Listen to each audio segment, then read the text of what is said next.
On the news now, Providence City Council panel has unanimously approved a big tax break for the developers of the so-called Superman building to get it back in use once again. And we're also getting a better idea of how much it would cost to actually live in this redeveloped space if it goes through. Kate Walsh is joining us live with Why Not. Everyone is happy with the details. Good morning, Kate. Good morning. So we are live with the so-called Superman building right behind us here in Providence. And this kind of tax break in the form of what's called a tax stabilization agreement just gives extra incentive for the developer in this project, High Rock Development, to work on this project in the future. So instead of paying $56 million in taxes over the next 30 years, with this plan, it would be instead $26.8 million in total over the next 3 decades. Take a look at these new renderings of what the building would look like. A grand banking hall would be open to the public with the first floor, some type of retail space. Now, Nick Heeman, who represents the developer, said they're focused more on the residential space above because that's where the money is. So get this, what's considered an affordable 1-bedroom unit would cost between $1,384 and $2,076 a month for rent. A market rate unit for just a studio apartment would cost as much as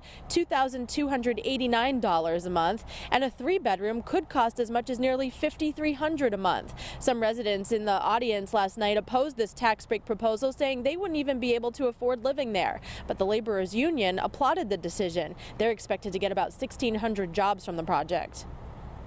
I'm not here opposing these projects and housing developments, but we need to rethink and really strategize who is this going to benefit in the future.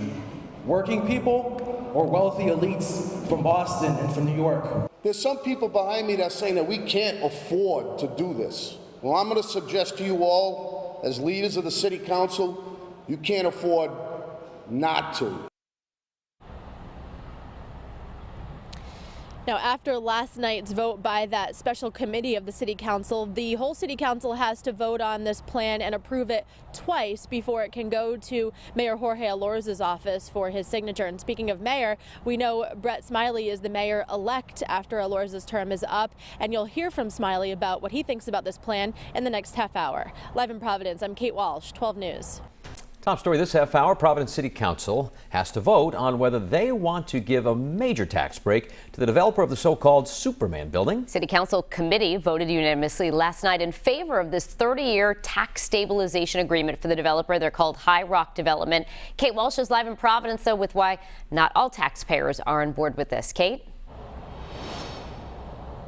Yeah, and it's not just about the tax breaks, but also about the cost of living to actually live in one of the units here at the newly reimagined space inside the so-called Superman building. So take a look at the prices that were just released. This is how much it would cost to live in different units here. Affordable single-bedroom units would cost between $1,384 and $2,076 a month. A market rate studio would be as much as about $2,300 a month, and a 3-bedroom would be as much as nearly $5,300 a month. The plan is for the units to be on the higher floors and the first floor to be retail space, along with the grand banking hall, reminiscent of how the building used to look inside.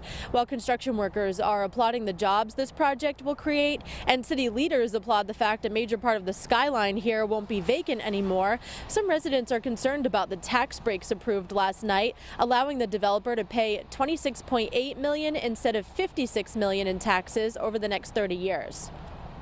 The city of Providence has no money of its own. It's my money.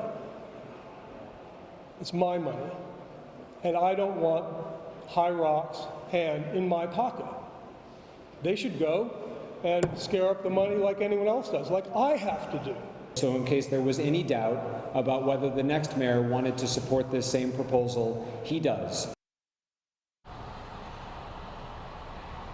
And that's Mayor-elect Brett Smiley that you just heard from. Now, the full City Council has to vote on this measure twice and approve it before it could go to current Mayor Jorge Alorz's desk for a signature. Live in Providence, I'm Kate Walsh, 12 News.